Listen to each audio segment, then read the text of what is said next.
नमस्कार, मी Dnyanada Kadam. Syska ready प्रस्तुत vision पुढच्या दशकाचं पॉवर्ड बाय विक्रम टी आणि RR काबेल या कार्यक्रमात मी आपल्या सगळ्यांचं स्वागत करते. खरं तर आजच्या पिढीसाठी सिनेमा किंवा मनोरंजन हे फक्त शुक्रवार किंवा बॉक्स ऑफिस कलेक्शन ह्याच्यापुरतं अजिबात मर्यादित राहिलेलं नाही आहे. खरं तर गेम ऑफ थ्रोन्स, त्याच्यानंतर डिक्स्टर असेल, हाऊस ऑफ कार्ड्स असेल, न्यूजरूम असेल, ही सगळी नावं मध्यमवर्गीय घरामध्ये गेल्या दशकात कुणाला माहीतही नव्हती, चर्चिली जात नव्हती, पण आज ही सगळ्या घरांमध्ये अगदी परवलीचा शब्द बनली आहेत. गेल्या दशकाचा आपण विचार केला तर मराठी सिनेमा खरोखरच खूप प्रचंड बदलला आहे. मराठी सिनेविश्वानं सगळे साखळदंड तोडत मराठी सिनेमा काय आहे नेमका हे श्वास, किल्ला, कोट, रिंगण या सिनेमांच्या माध्यमातून दाखवून दिलं. ऑस्करवारी तर आपण केलीच, पण 100 कोटींचा गल्ला आपल्यासाठी काही खूप मोठा पल्ला आहे असंही सैराटनं सिद्ध केलं की आपण अगदी सहजपणे तो गल्ला गाठू शकतो. पण पुढच्या दशकातली आपली वाटचाल नेमकी कशी असणार आहे, मनोरंजनाची व्याख्या नेमकी किती बदलेल, कशी बदलेल, अधिक आशयघन आणि दर्जेदार सिनेमांची निर्मिती आपण कशी करू शकू, या सगळ्या संदर्भात पुढच्या सत्रामध्ये आपण चर्चा करणार. आणि त्यासाठी मान्यवरांना मी मंचावर आमंत्रित करते. वायकॉम 18चे बिझनेस हेड मराठी सिनेमासाठी निखिल साने, सोबतच अभिनेत्री, निर्माती आणि दिग्दर्शिका मृणाल कुलकर्णी, अभिनेत्री अलका कुबल आणि लेखक आणि दिग्दर्शक रवी जाधव. आपण चौघांनी यावं आणि सोबतच आपलं स्वागत करण्यासाठी ABP माझाचे मुख्य संपादक राजीव खांडेकर.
आपणा सर्वांचं पुन्हा एकदा स्वागत. आणि हे सत्र पुढे नेण्यासाठी माझी सहकारी प्राजक्ता धर्माधिकारी आपल्यासोबत असेल.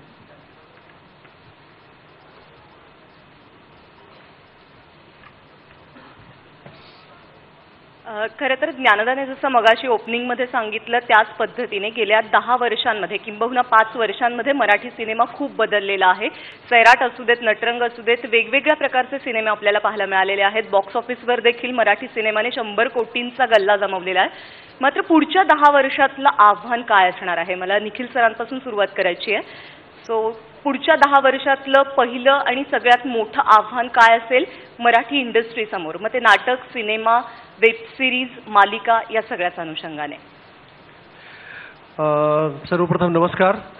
ABP माझाला मी खऱ्या अर्थी धन्यवाद देऊ इच्छितो, कारण मला असं वाटतं की एंटरटेनमेंटच्या बद्दल अनेक परिसंवाद होतात. आम्ही सगळेच जण अनेक ठिकाणी असतो, सगळ्यांना एकमेकांना भेटत असतो, पण मला वाटतं इतक्या स्ट्रक्चर्ड पद्धतीने किंवा इतक्या सिरियस पद्धतीने एंटरटेनमेंटचा पुढच्या 10 वर्षांचा विचार करणारा परिसंवाद मला वाटतं मी मराठीत काय किंवा हिंदी, इंग्लिश फोरम्समध्ये जातो तिथे कुठेही झालेलं नाही आहे. त्यामुळे मी तुमचे खरोखर आभार आहे की मला असं वाटतं खूप महत्त्वाचा हा विषय आहे तो याच्यासाठी की मगाशी तिन्ही प्रस्तावनेमध्ये म्हटलं की ज्या प्रकारे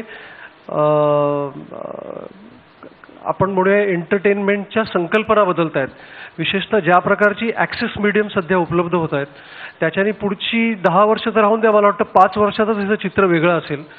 आणि जी काही कन्व्हेन्शनल माध्यमं आहेत, म्हणजे आपण असं म्हणूया की अगदी प्रिंट मीडिया आहे, ते TV आहे, इथपासून त्याच्यात खूप आमूलाग्र बदल ऑलरेडी घडताना दिसत आहेत. आणि मला असं वाटतं डिजिटल क्रांती जी येणार आहे त्या क्रांतीचा खरं तर मला असं वाटतं कोणालाच आता अंदाज नाही आहे. आपण एक प्रकारे सगळेच जण तिथे एक हवेत तीर मारतायत असं मला वाटतं कधी कधी. पण डिजिटल मीडियम जो आहे तो ह्या सगळ्या कॉन्सेप्ट्सला, म्हणजे या सगळ्या मेकर्सना मला असं वाटतं सगळ्यात महत्त्वाची गोष्ट काय करेल तर तो चॅलेंज करेल असं मला असं वाटतं.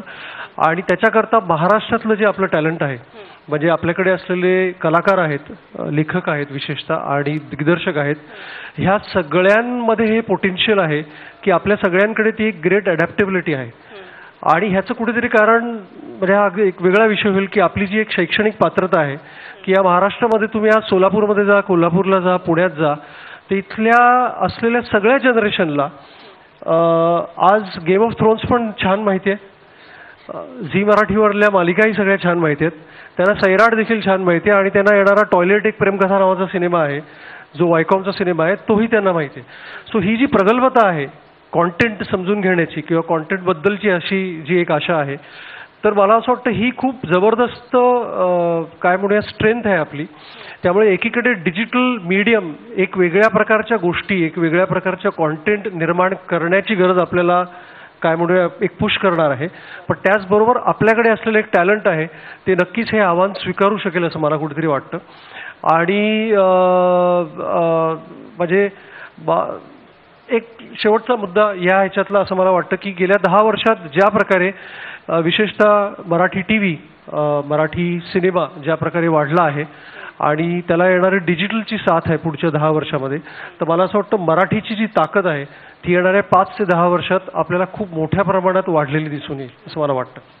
जसं आता तुम्ही बोलताना उल्लेख केला, आपल्याकडे प्रयोग कायम होत असतात मराठीमध्ये. आता देखील कच्चा लिंबूच्या निमित्ताने दिग्दर्शक अभिनेता म्हणून आम्हाला रवी जाधव यांच्या रूपाने पाहायला मिळणार आहे. मात्र हे प्रयोग होत असताना बॉक्स ऑफिसवरती ते चित्रपट फार काही कमाल करू शकत नाही. याची कारणं काय वाटतात? नमस्कार, धन्यवाद ABP माझा आणि अभिनंदन 10 वर्ष कंप्लीट केल्याबद्दल. कारण आपण सगळेच आता एका चॅलेंजिंग वर्ल्डमध्ये राहतोय. प्रत्येक ठिकाणी खूप चॅलेंजेस आहेत आपल्याला आणि त्यामध्ये 10 इयर्स सक्सेसफुली कंप्लीट करणं इज रिअली रिमार्केबल. मला पर्सनली विचाराल की नेक्स्ट 10 इयर्स आणि त्यामध्ये काय काय होणारे बदल, तर मला नेहमी असं वाटतं की लास्ट 2-3 इयर्स बॅकच हे डिजिटल सुरू झालेलं आहे. खूप स्लोली ती आपल्यापर्यंत पोचलं आणि मराठी सिनेमा सदैव बघतो की त्याचा एक खूप छान टाईट बजेट असतो, एक सुंदर गोष्ट असते, ती मोस्टली टार्गेट असते मिडल क्लास लोकांकडे. मला वाटतं येत्या 5-6 वर्षात सगळे बदलून जाणार मला वाटतं. कारण जी मुलं आहेत, जी माझी मुलं आहेत फॉर एक्झाम्पल, ते मराठी एंटरटेनमेंट अजिबात पाहत नाहीत. आणि सर्वात मोठं चॅलेंज ॲज अ दिग्दर्शक किंवा निर्माता माझ्यावरती असं असेल की त्याला मी कसं आणू.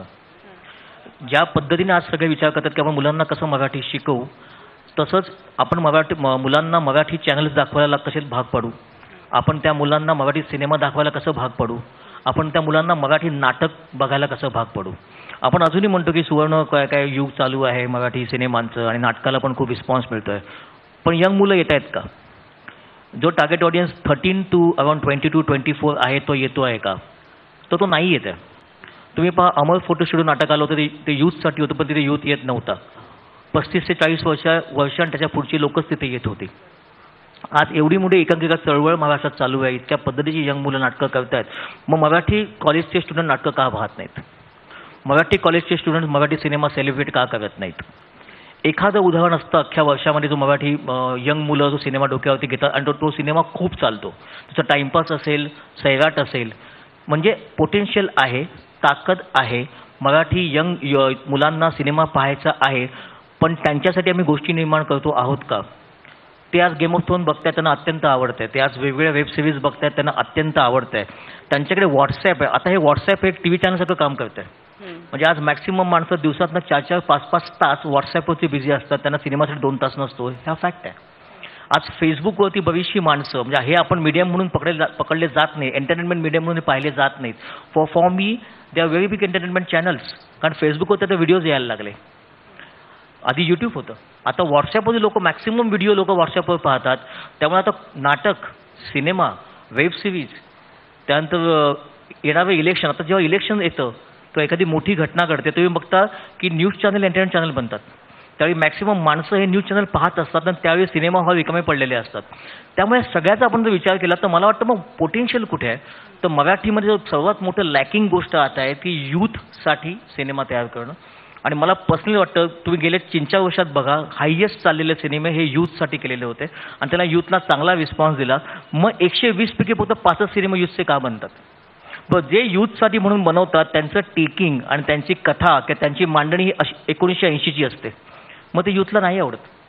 त्यामुळे आजच्या यूथला समजून त्यांचे विषय काय आहेत हे समजून जर सिनेमा केला तर मला वाटतं कमतरता आहे मराठीमध्ये की नाही मिळत आहे आता प्रेक्षकांना जे हवंय ते नाही पाहायला मिळत. कारण तोच उद्याचा ऑडियन्स आहे, तोच पुढच्या 10 वर्षाचा मोठा ऑडियन्स आहे, तोच ऑडियन्स त्याच्या मुलांना सांगेल आणि तो ऑडियन्स कंटिन्यू होईल. Otherwise it's very difficult. आणि मी नेहमी म्हणतो की सुवर्ण काळ वगैरे ते सगळं अफवा आहेत, टू बी व्हेरी फ्रँकली. कारण 120 सिनेमे बनतात प्रत्येक वर्षाला. खूप मोठी त्या 120 पैकी तुम्हाला खरं सांगतो 50 जणांना सिनेमा कसा करतात हेही माहीत नसतं. आता उरले 70. त्या 70 पैकी फक्त 5 मोजून गेल्या तुम्ही 10 वर्षात बघा ओनली 5 फिल्म्स हे 5 करोडचा बिझनेस क्रॉस करतात. म्हणजे किती भीषण अवस्था आहे बघा. त्यामुळे मी नेहमीच म्हणतो नका बोलू सुवर्ण अवस्था, खूप खूप लांब होतं अभियान त्याच्यापासून. नाही खरं तर आता तुम्ही जसा उल्लेख केला ना तसं भाषेचा अंतर किंवा सिनेमा हे माध्यम असं आहे ना की ज्याच्यामध्ये भाषेचा अडथळा येत नाही. कारण आमच्याच ऑफिसमधले सगळे तरुण वर्गातली मुलं जी मल्याळम सिनेमा म्हणजे चार्ली असू देत, प्रेमम असू देत 2दा-3दा पाहिलेली आहेत. म्हणजे भाषा समजून घेण्यासाठी त्यांनी ते चित्रपट पाहिलाय. मग मराठीमध्ये हे कमी पडतंय, मराठी इथे कमी पडतंय? ॲब्सोल्युटली. कारण आता मला आठवतं ना जसं एक्झॅक्टली तुम्ही बोललात की भाषा आता म्हणजे खूप मागे पडत चालली आहे. लोकांना एखादं गाणं साऊथचं आवडलं ते पाहता आणि ते व्हायरल होतं. हल्ली कोणती पूजाचा व्हिडिओ सडनली व्हायरल होतं कारण ते कंजी असं मी ऐकलं. त्यामुळे हे एक वेगळे नवे प्रकार येत चालले आहेत आणि ते इतके इंटरेस्टिंग आहे. ते अंडरस्टँड करून लक्ष ठेवून आपल्या बाजूला काय चाललंय. आजचा एक्झॅक्ट ऑडियन्स कोण आहे जो मॅक्सिमम सिनेमा पाहतो किंवा मॅक्सिमम एंटरटेनमेंट कन्झ्युम करतो त्याच्यासाठी होतं आहे का काम? त्याच्यासाठी काम होत नाही. मला नेहमी असं वाटतं की गेम ऑफ थ्रोनची जी इमेजरी आहे आपण पुन्हा म्हणतोय की त्या टाईपची इमेजरी, त्या टाईपचं बिगनेस, त्या टाईपचं टेकिंग, त्या टाईपची गोष्ट सांगायची पद्धत किंवा आजच्या नेटफ्लिक्सच्या असणाऱ्या सगळ्या सिरियलच्या तुम्ही पटकथा बघा त्या इतक्या अमेझिंग पटकथा असतात. त्या करणं हे खूप गरजेचं आहे मला वाटतं. आणि येणाऱ्या काळामध्ये सर्वात मोठं चॅलेंज ते आहे की त्याच कौटुंबिक गोष्टी आपण नेहमी असं म्हणतो की मराठी सिनेमाची मराठी एक बाज असतो, मराठी सिनेमाचा एक मराठी असतो. मला वाटतं नाही, आता मला वाटतं त्याच्या बाहेर पडावं लागेल आपल्याला. बाहेर पडायला हवं. आपल्याला जास्त वैश्विक व्हावं लागेल कारण मराठी भाषेत ती ताकद आहे. आणि मला वाटतं की आज जसं तुम्ही राईटली बोललात की एव्हरी लँग्वेज लोक कोणत्याही प्रकारचं एंटरटेनमेंट पाहतात त्यांना फक्त त्या मोमेंटला तो टाइमपास हवा असतो. त्या मोमेंट आणि त्यांना जे हवंय ते जिथे मिळतंय त्याला ते ॲब्सोल्युटली. मला खरं तर मृणाल तुम्हाला विचारायचं आहे म्हणजे मराठी बायकांना कायमच किंवा मराठी सिनेमामध्ये, फिल्म्समध्ये, नाटकांमध्ये कुठेही बायका या कायमच अबला दाखवलेल्या आहेत किंवा ती कुठला एखादा उद्योग जरी करत असेल तर ती मसाल्यांचा उद्योग करेल अशा पद्धतीने महिलांचं चित्र अजूनही दाखवलं जात आहे. अगदी झी मराठीचा उल्लेख केला तर त्यामध्ये देखील अशाच प्रकारच्या महिला आपल्याला पाहायला मिळतात. म्हणून मग यूथ इकडे वळत नाहीये आणि मग त्यांच्यासाठी काय करायला हवंय आणि बायकांचं हे चित्र बदलणार आहे का?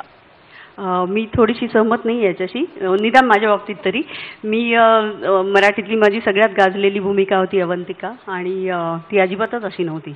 आणि साधारण घरात न बसणाऱ्या आणि व्यवस्थेविरुद्ध भांडणाऱ्या स्त्रियांच्या भूमिका माझ्या वाट्याला आल्या किंवा मी त्या स्वीकारल्या असं म्हणूया. त्यामुळे चित्र असंच आहे असं नाही. मला आनंद 2 गोष्टींचा होतो की गेल्या 5 वर्षामध्ये तू पण याला सहमत होशील की एंटरटेनमेंटमध्ये, मीडियामध्ये प्रचंड महिलांचं प्रमाण वाढलेलं आहे आणि त्याला रिसेप्टिबिलिटी पण महिलांचीच वाढलेली आहे जास्त आणि असं मला खूप मनापासून अभिमान वाटतो. एक छोटासा किस्सा सांगते. माझी मालिका होती एक गुंतता हृदय हे नावाची आणि एका खूप मोठ्या महिला मेळाव्याला मी गेले होते आणि तिथे एक बाई माझ्याकडे खूप टक लावून बघत होती. मला काही कळलं नाही की ती माझ्याकडे अशी का बघते. माझी मुलाखत झाल्यानंतर ती माझ्याकडे आली आणि मला म्हणाली की मी तुमची मालिका ना 2दा बघते. तर हे असे अनुभव आम्हाला कायम येतो की आम्ही दुपारी पण बघतो, रात्री पण बघतो. तर मी म्हटलं हो का, बरं. तर म्हणे नाही पण तुम्ही विचारा ना का. तर मी म्हटलं का. तर म्हणे नाही मी जो नवीन एपिसोड टेलिकास्ट होतो तो मी नीट बघत नाही, मी दुसऱ्या दिवशी नीट बघते. मी तोपर्यंत अगदी बुचकळ्यात पडले होते. म्हटलं काय नेमकं हिला म्हणायचंय. तर ती म्हणे की एक्स्ट्रामॅरिटल अफेअरवरची मालिका होती ती. तर ती म्हणे की जो नवा एपिसोड येतो तो मी असा बघते कारण इथे माझा नवरा बसलेला असतो. आणि हा किस्सा मला सांगायचा आत्ता इथे अशासाठी वाटलं की दुपारचा एपिसोड ती नीट बघते एपिसोडमध्ये काय होते, पण रात्रीचा एपिसोड ताजा जो असतो तो नवऱ्याची रिॲक्शन काय, त्याचं काही लफडं चालू आहे का हे बघण्यासाठी ती घालवते.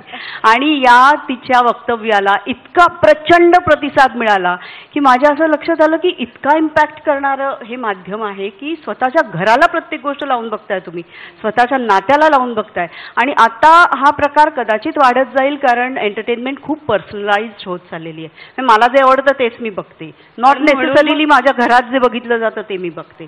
त्यामुळे महिलांच्या आवडीनुसार सुद्धा आता एंटरटेनमेंट. पण म्हणूनच मग जबाबदारी वाढत चालली आहे, आणखी डेफिनेटली जबाबदारी वाढत चालली आहे, डेफिनेटली प्रेशर पण वाढेल असं मला वाटतं. याचं मुख्य कारण असं आहे की प्रत्येक घरातली 6 माणसांची जर फॅमिली असेल तर त्यातल्या प्रत्येकाचं वेगळं काहीतरी एंटरटेनमेंटबद्दलचं मत आहे, त्याचा चॉईस आहे आणि त्याला ते सगळं मिळतंय. जर मराठीत नाही मिळालं तर इंग्लिशमध्ये मिळेल, इंग्लिशमध्ये नाही मिळालं तर साऊथच्या कोणत्या तरी भाषेत मिळेल. त्याच्यामुळे ते शोधणार आहेत त्यांना जे हवं आहे ते. त्याच्यामुळे आपल्याला कायम ऑन द टोज राहायला लागणार आहे. मला अलकाताई तुम्हाला विचारायचं आहे, म्हणजे आता ज्या पद्धतीने मीडिया बदलत चाललेला आहे, माध्यमं बदलत चाललेली आहे, म्हणजे तुम्ही नाटक बघा, तुम्ही सिनेमा बघा, तुम्ही सिरियल बघा, तुम्ही वेब सिरीज बघा, असं वाटतंय की या काळात असायला हवं होतं आपण, म्हणजे एक 20-25 वर्षांपूर्वी सुरुवात करण्याच्या ऐवजी आत्ता नवीन प्रयोग करता आले असते आणि आता या काळात संधी जास्त मिळाली असती. नाही असं वाटतं, पण 30-35 वर्ष टिकणंही खायचं काम नाही असं वाटतं. ते तर आहेच. कारण पण मगाशी जसा प्राजक्ता प्रश्न विचारला मृणालला की अबला म्हणून पडद्यावर स्त्री दाखवली जाते, मी तर तशाच भूमिका केल्यात. हे रडवण्यात हातखंडा असं मला विरुद्ध लावलं जातं. ती इमेज होती, मी करत गेले. पण तेव्हाचा सिनेमा मला आठवतोय की म्हणजे वर्षाला 15-20 सिनेमे लागायचे. आता 100 जवळजवळ सिनेमे होतात, पण त्यातले 3 ते 4च सिनेमे चालतात. हे दुर्दैव आहे, रवीनी जसं सांगितलं तसं. आणि खरंच वाईट वाटतं की सिनेमा पोहोचत नाही. आणि आता 1-1.5 कोटीचा सिनेमा राहिलेला नाही, कारण तुमची पब्लिसिटी, मार्केटिंग आणि सर्वात मला असं वाटतं की या मीडियाला आता ओव्हरपॉवर केले ते डिस्ट्रीब्युटर आणि थिएटर ओनरने. कारण प्रोड्युसर आपली मेहनत करतो, युनिट करतं, डिरेक्टर करतो, आर्टिस्ट करतात, सगळे टेक्निशियन्स करतात. क्वालिटी वाईज फिल्म कुठेही कमी नसते, खूप चांगली बनवली जाते, कंटेंट चांगला असतो. पण तरीही कधी कधी पूर्वी मला आठवतंय, म्हणजे इवन मी माहेरच्या साडीचं उदाहरण देईन की सुरुवातीला सिनेमा एवढा चालला नव्हता 3-4 वीक, पण तेव्हा थिएटर ओनर ऐकायचे, सिनेमा चालवला जायचा आणि मग ती माउथ पब्लिसिटी होऊन हळूहळू तो खूप जोरात चालायचा. आता तसं राहिलेलं नाही. एका वेळी आपली एवढी सेंटर्स लागतात आणि डिस्ट्रीब्युटर किंवा थिएटर ओनर पण जरी तुमचा फर्स्ट वीकला बुकिंग नसेल तर सिनेमा काढायला लावतात.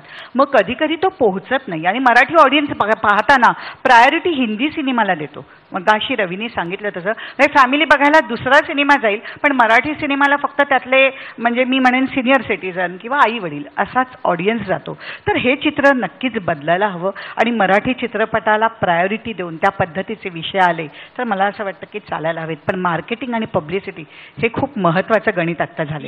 याच अनुषंगाने मला विचारायचं आहे की आत्ताच्या घडीला म्हणजे ज्या पद्धतीने हिंदीमध्ये देखील आपल्याला पाहायला मिळतं, एखादी बिग बजेट फिल्म येणार असेल तर बाकीचे त्या तारखेला दुसऱ्या फिल्म्स रिलीज करत नाहीत. ही एकही मराठीमध्ये आपल्याला पाहायला मिळत नाही. अगदीच मागच्या आठवड्यातलं उदाहरण घ्यायचं झालं तर सुबोध भावेचे 2 चित्रपट एकाच दिवशी रिलीज होत आहेत. म्हणजे त्या कलाकारालाही कळत नाही की आपण कुठल्या फिल्मचं प्रमोशन करावं. मग ही एकी असायला नको इंडस्ट्री म्हणून, तर मग वाढणार कसं आपला मराठी सिनेमा? मला असं वाटतं कधी कधी म्हणजे एकी आहे असं माझं मत आहे, अगदी नाही याच्यातला भाग नाही आहे. इनफॅक्ट ती वेगळ्या अर्थी आहे की उलट आम्ही एकमेकांना म्हणजे आमच्यातलं चित्र दुसरंही सांगायचं झालं की एकमेकांना रिक्वेस्ट केली की लोक ऐकतात सुद्धा. हिंदीमध्ये तर हे तुम्ही करूच शकत नाही की कोणाला रिक्वेस्ट केली आणि कोणी काही तुमच्या रिक्वेस्टचा आदर केला, अशी परिस्थिती नाही आहे. गेल्या महिन्याचं अशी काही काही उदाहरणं होतात. मला वाटतं गेल्या वर्षी मृणालचाही 2 वर्षापूर्वी जेव्हा सिनेमा होता तेव्हा एकाच दिवशी 6 चित्रपट होते. पण मला असं वाटतं कधी कधी ती परिस्थिती अशी येते की तिथनं मार्ग नसतो आणि थिएट्रिकल रिलीज हा एक फॉर्मॅट असा आहे की तुम्हाला दर शुक्रवारी सिनेमा रिलीजच करायला लागतो. त्यामुळे तिथे असलेले 52 आठवडे आणि 52 आठवड्यात येणारे 100 सिनेमे ह्याचं वेळापत्रक ते व्यस्तच राहणार आहे. त्यामुळे हा प्रश्न मराठी करता नाही, हा इतर सर्वच भाषांना भेडसावत असतो असं मला वाटतं. पण ॲक्च्युली या बाबतीमध्ये ऑडियन्स खूप सुजाण आहे मला वाटतं. कारण मी बरेच एक्झाम्पल बघतो की एका आठवड्यात 5 सिनेमे 4 सिनेमे ते फक्त एकमेकांचा शेअर कमी करतात पण चालतो आणि लक्षात जातो तो सिनेमा जो उत्तम आहे. झालंय असं आता की एक आधी सुंदर काळ होता जेव्हा आपण एक थिएटरच्या आतमध्ये जायचो, सगळीकडे मस्त काळोख असायचा, चांगले स्पीकर्स असायचे, चांगलं AC असायचं आणि त्याच्यासाठी तयार केलेला एक एक्सपिरियन्स म्हणून तो सिनेमा असायचा. मग तसं ते म्युझिक असायचं, त्याप्रमाणे मध्ये सायलेन्स असायची वगैरे. आता तो लोकलमध्ये पाहिला जातो, आता तो हॉटेलमध्ये पाहिला जातो, आता तो चालत्या रस्त्यांमध्ये पाहिला जातो, रिक्षामध्ये पाहिला जातो. इमॅजिन करा ही जर सवय वाढत गेली तर ॲज अ दिग्दर्शक 2-3 वर्षानंतर मला तसं डिझाईन करायला लागेल की हा सिनेमा हा ट्रेनमध्ये पाहिला जाणार आहे बरं का, तसं मला साऊंड लाऊड ठेवायला लागेल. सो तिथपर्यंत वेळ आलेली आहे. त्यामुळे आपण जर म्हणतो फ्युचर, तर मला वाटतं खूप बारकाईने प्रत्येक गोष्टीकडे पाहिलं पाहिजे. चांगल्या सिनेमाकडे पाहिलं पाहिजे, वाईट सिनेमांकडे सुद्धा पाहिलं पाहिजे. कारण मला वाटतं वाईट सिनेमांकडनं जास्त शिकता येतं की हे काय करू नये. आणि जसं जसं वर्ल्ड मी प्रत्येक वेळी बघतो की मुलं बघतायत ते लोकलमध्ये, मला असं वाटतं माझा सिनेमा लोकलमध्ये बघतील ना लगेच, मग मी तो कसा करू की जो त्यांना लोकलमध्ये सुद्धा बघायला आवडेल. कारण मी नक्की विसरू शकत नाही की लोक पाहतायत, मला ते मान्य करावं लागेल की ते पाहतायत. थिएटरमध्ये कमी आणि बाहेर जास्त पाहतायत. मी पहिल्याच ह्याच्यात जे म्हटलं की मराठीत इतकी प्रगल्भता आहे दिग्दर्शकांची की आज रवीला लक्षात येत आहे की लोकलमध्ये सिनेमा बघणार, रिक्षात सिनेमा बघणार आणि हे नवं चॅलेंज आहे आणि त्याच्याकरता तो ऑलरेडी प्रिपेअर होतोय. सो माझा जो मुद्दा होता की आपल्याकडे ही गुणवत्ता आहे की नवीन चॅलेंजेसला किंवा नव्या परिस्थितीला आपण खूप लवकर अडॅप्ट करू. पण मग यालाच जोडून मला म्हणायचं आहे की पायरसी, फिल्म लीक होणं किंवा अशा पद्धतीने ही जी आव्हानं आता पुढे येत आहेत त्याच्यासाठी हिंदीमध्ये आपल्याला आणखी एक गोष्ट पाहायला मिळते की इकडे फिल्म रिलीज होते आणि पुढच्या 8-1 दिवसात Amazon प्राईम किंवा अशासारख्या ज्या डिजिटल वेबसाईट्स आहेत त्याच्यावरती फिल्म रिलीज होते, लोक तिथून डाउनलोड करू शकतात किंवा ती पाहू शकतात. तर अशा पद्धतीने मराठीने पावलं उचलणं गरजेचं आहे असं नाही वाटत का? हो, ॲब्सोल्युटली. आय थिंक तिथे होतंय आणि मला म्हणजे काही काही गोष्टी या टप्प्यानुसार होतात. म्हणजे बरोबर 10 किंवा 20 वर्षापूर्वी मराठी इंडस्ट्री होती का, तर नव्हती. आज आपण 20 वर्षांनी पुढच्या 10 वर्षाचा विचार करतोय, तर हे त्याचं यश आहे असं मला वाटतं की इतक्या मोठ्या प्रमाणात असलेली TV चॅनल्स आहेत, वर्तमानपत्र आहेत, डिजिटल ॲप्स आहेत, मराठी सिनेमा ग्रो होतोय. सो मला वाटतं हा सगळा व्यवहार जो बघितला तर तुम्ही एक साधारण 1000 कोटीचा बिझनेस आज मराठी इंडस्ट्रीचा आहे. So I think he itself एक मोठी गोष्ट आहे आणि ती ग्रो होईलच. सो आत्ता सैराटचं उदाहरण द्यायचं झालं तर नेटफ्लिक्स US त्यांनी सैराटला डिजिटली ट्रॅक करून तो ॲक्वायर केलेला पहिला मराठी सिनेमा आहे. सो आता ही गोष्ट घडत जाणार आहे की पूर्ण जगाचं म्हणजे ह्या ज्या सगळ्या इंटरनॅशनल कंपनीज आहेत त्यांचंही लक्ष तुम्ही किती चांगलं कॉन्टेंट बनवताय ह्याच्याकडे राहणार आहे. आणि मला वाटतं तिथे आपण असं मला कुठेतरी वाटतं की आज भारतामध्ये आपण सगळ्यात बेस्ट भारतीय सिनेमा मराठी लोक बनवत आहेत असं मला वाटतं. म्हणजे मराठीतलं टॅलेंट हे आहे, बेस्ट इंटेलेक्च्युअली बेस्ट सिनेमा आज भारतात मराठीतला आहे, त्याच्याबद्दल काहीच शंका नाही असं मला वाटतं. आणि येणाऱ्या पुढच्या काळात तो अधिक वाढेल अशी मला खात्री आहे. तर मला एक छोटीशी ॲडिशन याच्यात करावीशी वाटते की आता येणाऱ्या काळामध्ये काय होईल असा आपला विषय पुढच्या 10 वर्षात. मला असं वाटतं की खूप डेमोक्रेसी आलेली आहे सिनेमा बनवणे या विषयामध्ये. आजकाल आता कालच लॉन्च झाला जिओ की तुम्हाला इन्स्ट्रुमेंट पण फ्री मिळतं आता, ज्याच्यावर तुम्ही तुमचे सिनेमे बनवू शकता. आणि आता कुठेही म्हणजे देर इज नो बार की कोणत्या शहराची मक्तेदारी नाही राहिली. मॉलिवूड कदाचित मुंबईत आहे असं आपण म्हणतो किंवा बॉलिवूड जास्ती करून मुंबईत आहे असं आपण म्हणतो, पण आता भारतातला कोणताही माणूस स्वतःच्या छोट्याशा ॲपवर, फोनवर कोणती फिल्म शूट करू शकतो, शॉर्ट फिल्म्स बनवतो, त्या कॉम्पिटिशन्समध्ये जातो. एक गमतीचं उदाहरण म्हणजे एक श्यामची आई फाउंडेशन नावाचं फाउंडेशन आहे पुण्यात शिक्षकांसाठी. त्यांच्या एका सेमिनारला मी गेले होते, मध्ये त्यांनी असं मुलांना विचारलं की तुम्हाला जास्ती कोणत्या क्षेत्रामध्ये रस आहे आणि त्यांना मत द्यायचं होतं. 75% मुलांनी सांगितलं मीडियामध्ये रस आहे. ही चांगली गोष्ट आहे का वाईट गोष्ट हे मला ठरवताच आलं नाही तेव्हा, आणि काय बोलावं हे मी बुचकळ्यात पडले. याचं कारण असं की सगळ्यांनाच फिल्म्स बनवायच्या, सगळ्यांनाच मीडियामध्ये यायचं आहे. म्हणजे प्रेक्षक कोण आहेत आणि बनवणारे कोण आहेत याचं एक खूप मोठी दुविधा इंडस्ट्री त्यामुळे मोठी होणार आहे. डेफिनेटली मोठी होईल आणि मोठी व्हावी. इतक्या मुलांना इंटरेस्ट असेल तर, पण हा इंटरेस्ट योग्य दिशेने जातो आहे की नाही, त्याचं योग्य शिक्षण घेतलं जातं आहे की नाही, ही पण गोष्ट खूप महत्त्वाची आहे. आणखी एक छोटा मुद्दा असा की चित्रपट गावागावांमध्ये बघितले जसे जातात तसे चित्रपट कसा बघावा याचा संस्कार अजिबात होत नाही आणि नुसतेच बघितले जातात किंवा डाउनलोड केले जातात आणि कोणीही मिळेल त्या पद्धतीने चित्रपट बघतो अशी एक परिस्थिती आहे. याच्यावर सुद्धा थोडंसं काम होईल अशी एक आशाजनक स्थिती आहे. नक्की होईल. तुम्ही म्हटल्यानंतर कलाकारांच्या आणि दिग्दर्शकांच्या ही गोष्ट लक्षात आल्यानंतर त्यावर काम निश्चितच होईल. अलकाताई, मला तुम्हाला विचारायचं आहे, म्हणजे तंबूतल्या चित्रपटांची राणी म्हणून तुमची ओळख आहे. बॉक्स ऑफिसवरती चित्रपट किती चालेल यापेक्षाही जो तिथे जाऊन त्या प्रेक्षकांना तुमचं काम अपील होत आहे, त्यानंतर आज इथे आपण आहोत आणि येणारा पुढचा काळ कसं पाहताय तुम्ही या सगळ्या गोष्टींकडे? नाही, मी त्या निमित्ताने बरीच ग्रामीण भागात फिरले. 2005ला आमची स्वतःची फिल्म सुहासिनीची सत्वपरीक्षा जी झीवर नेहमी दाखवली जाते आणि मला एका डिस्ट्रीब्युटरने असंच फसवल्यामुळे मी गेले होते स्वतः घेऊन ती फिल्म आणि खूप बिझनेस केला. म्हणजे मला वाटलंच नव्हतं, ज्या प्रोडक्शन कॉस्ट होती त्याच्याहूनही डबल बिझनेस मी जत्रेमध्ये केला. हे मला अजिबात अपेक्षा नव्हती की तेव्हा जत्रेत एवढा बिझनेस होतो. त्याच्या 2 वर्षानंतरही ही फिल्म नेली, त्यांनीही चांगला बिझनेस केला. पण आता जत्रेतला बिझनेसही 25% आलाय. एवढा कमी आलाय कारण याचमुळे की टीव्हीवर लगेच सिनेमा पाहायला मिळतो, मोबाईलवर पाहायला मिळतो, आपण कुठेही बसलो तरी सिनेमा आपल्याला सहज पाहता येतो. तेव्हा त्यांच्यासाठी काही एंटरटेनमेंटचं साधन नव्हतं. तेव्हा लोक जत्रेत यायचे, सिनेमा पाहायला जायचे. आता हा काळ बदलला आहे आणि अगदी मला असं वाटतं की तुम्ही चांगल्या प्रतीचा सिनेमा करणं ही आधी पहिली ड्युटी आहे तुमची. किती जण असे प्रोड्युसर्स आहेत किंवा डिरेक्टर्स आहेत की अरे आपल्याच भागाचा विचार करतात. म्हणजे मी उदाहरणार्थ म्हणेन की सोलापूर आहे, अरे हा माझा सिनेमा मी फक्त सोलापूरसाठी केला. हे काय आहे? सिनेमा हा जागतिक पातळीवर नेण्यासाठी बाकीचे जण प्रयत्न करतायत, तर तुम्ही सिनेमा पुन्हा मागे खेचताय. तर प्रत्येकाने हे आत्मपरीक्षण करायला हवं की सिनेमा एक चांगल्या प्रतीचा करायला हवा आणि तो जगापर्यंत पोहोचायला हवा. मराठीमध्ये खूप चांगल्या दर्जाचे चित्रपट आपल्याला पाहायला मिळतात, आशयघन असतात. मात्र सायफाय फिल्म असू देत, ॲक्शन फिल्म असू देत, त्या मात्र अजूनही होत नाहीयेत. मग तरुणांना तेच हवंय आणि ते द्यायला आपण कमी पडतोय. रवीजी, तुम्ही जर लास्ट 5-6 महिन्यामध्ये ऑब्झर्व केलं असेल तर तुम्हाला बरेचसे खूप मोठे सिनेमे येत आहेत मराठीमध्ये, असा एक तुम्हाला एक अंदाज येईल. त्याचं मेन कारण असं आहे, तुम्ही आपण बऱ्याचदा हॉलिवूडला बरंचसं फॉलो करतो की ते कोणत्या टाईपचा सिनेमा करतायत, ते कोणत्या टाईपचं बिझनेस मॉडेल बनवतायत.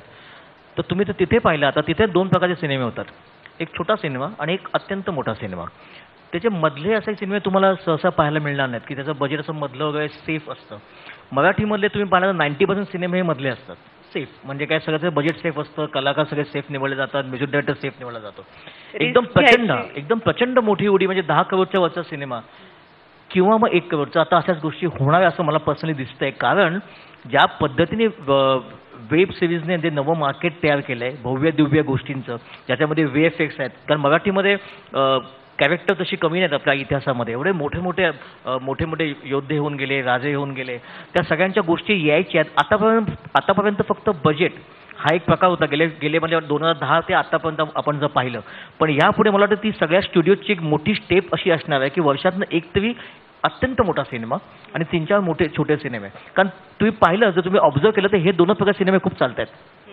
खूप छोटे, छान, क्यूट, स्वीट किंवा खूप मोठे.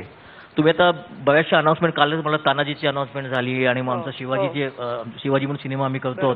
तर ह्या सगळ्या त्याच दिशेने चाललेलं पाऊल आहे की एकतर अत्यंत मोठं भव्य दिव्य काहीतरी करायचं, त्यांना ॲटलिस्ट इंटरनॅशनल सिनेमाचा एक्सपिरियन्स द्यायचा इन टर्म्स ऑफ एव्हरीथिंग. किंवा मग छोटीशी लहानशी फिल्म जे फेस्टिवलला जाईल, लोकांना आवडेल.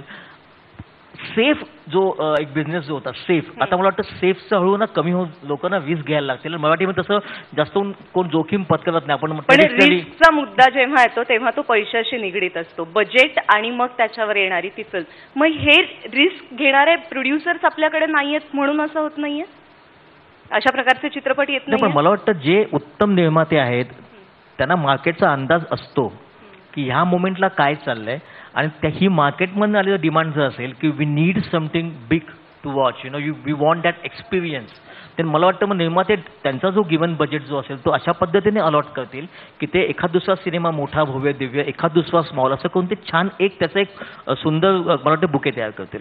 ॲक्च्युली रवीचा मुद्दा तो खूप इंटरेस्टिंग आहे. तुम्ही जर हिंदीमध्ये बघितलं ना तर हिंदीमध्ये आता त्याला टेंटपोल सिनेमे म्हणतात. तर फक्त मोठे सिनेमे, मोठ्या स्टारचे सिनेमे ह्यांची जागा उरले, छोट्या सिनेमाचं स्थान खूप कमी झालं आहे. वेरॅज तुम्ही आपल्याकडे बघितलं तर तुम्हाला एक लईभारी पण दिसेल आणि त्याचबरोबरीने तुम्हाला एलिझाबेथ एकादशी पण दिसेल. सो तुम्हाला सैराट पण दिसलाय आणि या ची व ची चौका पण दिसलाय, ज्या दोन्ही सिनेमांना लोकांनी त्या तुलनेने खूप चांगला प्रतिसाद देताना आपल्याला बघायला मिळालं आहे. आणि जसं रवी म्हणाला की मोठा सिनेमा, तर आय थिंक येस, ते मला वाटतं आम्हाला सगळ्यांना खुणावतंय, सगळ्या प्रोड्युसर्सना किंवा आता स्टुडिओ म्हणून वायकॉमला पण. तर पुढच्या वर्षी आम्हालाही काहीतरी एक्साइटिंग मोठं करायचं आहे आणि आय थिंक हेही असं घडायला हवं की आपण एक मोठ्या सिनेमाचा आज विचार करतोय, म्हणजे बजेटच्या पलीकडे जाऊन कॉन्सेप्च्युअली एक मोठा सिनेमा तयार करावा. तर मला असं वाटतं ही खूप चांगली गोष्ट आहे, ही ह्याचा आपण विचार करतोय. मराठीमध्ये ही एक विशेषता आपण मानायला पाहिजे की श्वास सारखाही चित्रपट होतो आणि सैराट सारखाही चित्रपट होतो किंवा नटसम्राट, बालगंधर्व. पण मग अगदी बोटावर मोजण्या इतकेच चित्रपट होतात. श्वास नंतर आपल्याला नटरंग, सैराट अशा चित्रपटांची नावं घ्यावी लागतात. आपल्याकडे रांग का नाही लागत चित्रपटांची? अरे रांग खूप लागते. नाही, पण हे प्रमाण 10% गुड वर्कचं प्रमाण युनिव्हर्सल आहे. हे प्रत्येक क्षेत्रामध्ये तुम्ही पाहाल ना तर 100 माणसं काम करतात, ते 10च एफिशियंट असतात, 90 माणसं फक्त लिफ्टमन असतात. आणि प्राजक्ता दुसरं असं आहे की मला वाटतं कधीतरी ही सुरुवात असते. तुम्हाला सुरुवातीलाच मला वाटतं हे चांगलं आहे, सुरुवातीलाच जर 100% यश मिळालं तर नंतर काय करणार आपण? ते काही क्रॉस नाही करू शकत आपण. तर आता आपण 10-20% आहोत, ते चांगलं आहे. तिथनं मला वाटतं की मी पुन्हा सांगतोय की मला खात्री आहे की जे यंग रायटर डिरेक्टर्स आहेत ना की त्यांच्यामध्ये इतकी छान एनर्जी आहे की आम्हाला काहीतरी परफॉर्म करायचं आहे, जे घडवायचं आहे, जे एका जागतिक पातळीवरच्या गुणवत्तेचा असेल. सो गुणवत्तेचा हा जो पॉईंट आहे, point of excellence, I think तो खूप महत्त्वाचा आहे. तुम्ही काहीतरी बोलत होता. एक आनंद अशा गोष्टीचा होतो की महाराष्ट्रामध्ये अनेक इंटरनॅशनल फिल्म फेस्टिवल्स घडतात आणि त्याला केवळ मराठीच नाही तर देशोदेशीच्या फिल्म्स येतात आणि त्यांना विद्यार्थ्यांचा, यंग ऑडियन्सचा खूप चांगला प्रतिसाद आहे. मला वाटतं यांनी सुद्धा एक अभिरुची घडायला मदत होईल, एक ग्लोबल सिनेमा बनायला मदत होईल, एक विचार आपला थोडासा ग्लोबल होईल आणि तो सिनेमात मांडण्याची पद्धत सुद्धा ग्लोबल असेल. त्यामुळे पुढच्या 10 वर्षामध्ये असे अनेक एक्सपेरिमेंट्स होतील. गेल्या आठवड्यामध्ये 2 चित्रपट प्रदर्शित झालेत, एक मांजा आणि एक लपाछपी. हे दोन्ही जॉनर्स मराठीमध्ये जवळजवळ आजपर्यंत नव्हते आणि ही पहिली पावलं आहेत. मला वाटतं खूप प्रोत्साहन दिलं पाहिजे आपण त्यांना आणि हा ग्लोबल सिनेमा बघण्याचाच परिणाम आहे असं मला कुठेतरी वाटतं. मात्र यालाच अनुसरून विचारायचं आहे की रजनीकांत दिला दाक्षिणात्य सिनेमाने किंवा चिरंजीवी दिला, असा सुपर हिरो आपल्याकडे मराठीत आजपर्यंत झाला नाही. येत्या काळामध्ये असा एखादा सुपर हिरो किंवा अशा प्रकारचे हिरोज मराठीमध्ये बघायला मिळू शकतील? आपल्याकडे सुपर हिरो आला तर त्याचं म्हणजे तो घडावा आणि तो इथे मोठा व्हावा, ही आमची इच्छा आहेच, सगळ्यांची इच्छा आहे. पण त्याच्यावरती माझं म्हणणं आहे की आपल्याकडे सुपर हिरो नाही आणि तरी आपण यशस्वी आहोत, ही देखील खूप महत्त्वाची गोष्ट आहे. ज्यावेळेस तुम्ही एका हिरोच्या मागे जाल ना त्यावेळेस आपली जी आज स्ट्रेंथ आहे, जी मराठी नाटकाची, साहित्याची, मराठी वर्तमानपत्रांची होती, की आपण कॉन्टेंटला खूप महत्त्वाचं मानतो. की मराठी नाटक आजही का चालतं, की आजही लोक मराठी बालिकांमध्ये आशय आहे, आशय घनता आहे असं का म्हणतो, मराठी सिनेमामध्ये का आशय घनता आहे. तर मला वाटतं ही आपली स्क्रिप्ट इज अवर हिरो, ही जी कॉन्सेप्ट आहे ती खूप जबरदस्त आहे असं मला वाटतं आणि म्हणूनच सैराटचं यश आहे त्याच्याकडनं त्यामुळेच कुठेतरी येतं असं मला वाटतं. त्यामुळे येत्या 10 वर्षांमध्ये देखील आपल्याला अशाच पद्धतीचे आशयघन सिनेमे पाहायला मिळतील आणि तरुणांसाठी काहीतरी वेगळं नक्कीच दिग्दर्शकांकडून पाहायला मिळणार आहे. तुम्ही आज आलात आणि एवढी छान चर्चा या निमित्ताने झाली, वेळ दिलात त्याबद्दल खूप खूप धन्यवाद. धन्यवाद. थँक्यू.